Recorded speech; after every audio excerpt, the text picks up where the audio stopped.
Hello friends, welcome to our YouTube channel. In this video I'm gonna tell you about how you can enable split screen view in your Motorola G85 5G smartphone. Before watching this video, if you have not subscribed to our YouTube channel, then subscribe to it and like our video.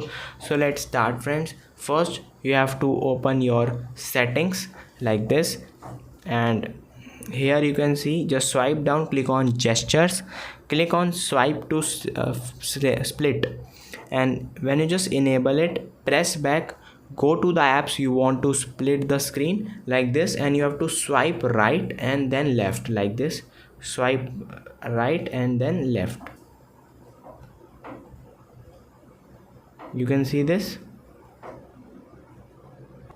friends, you can see it is in split screen now. Then you have to open any of the app like this. At this side it is Play Store, and this and another side is YouTube is playing. This is how you can make a split view.